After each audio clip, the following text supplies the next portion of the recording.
Hi hello ನಮಸ್ತೆ ಸ್ನೇಹಿತರೆ. ತಪ್ಪು ಮಾಡೋದು ಸಹಜ, ತಿದ್ದಿ ನಡೆಯೋನೇ ಮನುಜ ಅನ್ನೋ ಮಾತಿದೆ. ಜೀವನದಲ್ಲಿ ಒಂದಲ್ಲ ಒಂದ್ಸಲ ಎಡವಿಯೇ ಎಡವುತ್ತೇವೆ. ನಮ್ಮ ಬೆರಳುಗಳೇ ಒಂದೇ ಸಮವಿಲ್ಲ.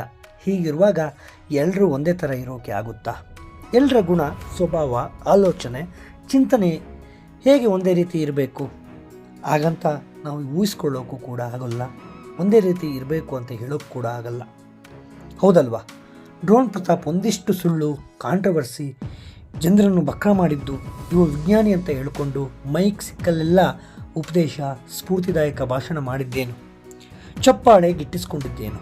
ಆ ಬಳಿಕ ಪ್ರತಾಪ್ ಹಾರಿಸಿದ್ದು ಡ್ರೋನಲ್ಲ, ಕಾಗೆ ಅಂತ ಗೊತ್ತಾದ ಮೇಲೆ ಸಿಕ್ಕಾಪಟ್ಟೆ ನೆಗೆಟಿವ್ ಟ್ರೋಲ್ ಆದರು. ಆದರೆ ಇವರಿಗೆ ತಪ್ಪು ತಿದ್ಕೊಳ್ಳೋ ಒಂದು ಚಾನ್ಸ್ ಸಿಕ್ತು. ಕನ್ನಡ ಬಿಗ್ ಬಾಸ್ ಸೀಸನ್ 10ರಲ್ಲಿ ಬಿಗ್ ಬಾಸ್ ಮನೆಗೆ ಹೋಗುವಾಗ ಇದ್ದ ಪ್ರತಾಪ್ಗೂ ಬಿಗ್ ಬಾಸ್ ಮನೆಯ ಪ್ರತಾಪ್ಗೂ ಬಹಳ ವ್ಯತ್ಯಾಸ ಆಯಿತು. ಜನ ಪ್ರತಾಪ್ನ ಬಹಳ ಇಷ್ಟಪಡೋಕೆ ಶುರು ಮಾಡಿದರು. ನೆಗೆಟಿವ್ ಟ್ರೋಲ್ ಆಗ್ತಿದ್ದಂತಹ ಪ್ರತಾಪ್ ಅವರು ಪಾಸಿಟಿವ್ ಟ್ರೋಲ್ ಆಗೋಕ್ಕೆ ಶುರುವಾದರು. ಬಿಗ್ ಬಾಸ್ ರನ್ನರಪ್ ಕೂಡ ಆಗಿ ಹೊರಹೊಮ್ಮಿದ್ರು. ಬಿಗ್ ಬಾಸ್ ಬಳಿಕ ದುಬೈ ಪ್ರವಾಸ, 10 ಕಾರ್ಯಕ್ರಮಗಳು, ಗಿಲಿ ಸೇರಿದಂತೆ 10 ಕೆಲಸ ಕಾರ್ಯಕ್ರಮಗಳಲ್ಲಿ, ಕಾರ್ಯಚಟುವಟಿಕೆಗಳಲ್ಲಿ ಬ್ಯುಸಿ ಆದರು. ಬಿಸ್ನೆಸ್ ಕಡೆಗೂ ಕೂಡ ಗಮನ ಹರಿಸಿದರು. ಈ ನಡುವೆ ಅವರೀಗ ಸಿನಿಮಾ ರಂಗಕ್ಕೆ ಪದಾರ್ಪಣೆ ಮಾಡ್ತಾರೆ ಅನ್ನೋ ಸುದ್ದಿ ಬಹಳ ದೊಡ್ಡ ಮಟ್ಟಿನಲ್ಲಿ ಚರ್ಚೆ ಆಗ್ತಾ ಇದೆ.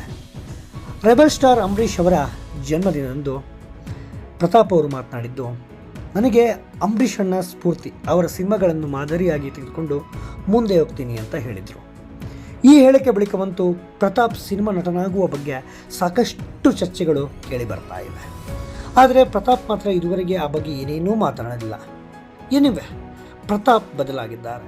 ಅದಕ್ಕೆ ಆರಂಭದಲ್ಲಿ ಹೇಳಿದ್ದು, ತಪ್ಪು ಅಂತ ಗೊತ್ತಾದಾಗ ತಿದ್ದುಕೊಳ್ಳೋ ಒಂದು ಮನಸ್ಸು ಮಾಡಬೇಕು. ಅವಕಾಶ ಸಿಕ್ಕಿದ ಕೂಡಲೇ ತಪ್ಪು ತಿದ್ದುಕೊಂಡು ಬದಲಾಗಬೇಕು. ಆಗ ಕೂಡ ಹೊಸ ಲೈಫ್ನಲ್ಲಿ ನಾವು ಗೆಲ್ಬೋದು. ಈ ಬಗ್ಗೆ ನಿಮ್ಮ ಅಭಿಪ್ರಾಯ ಏನು? ಕಾಮೆಂಟ್ ಮಾಡಿ.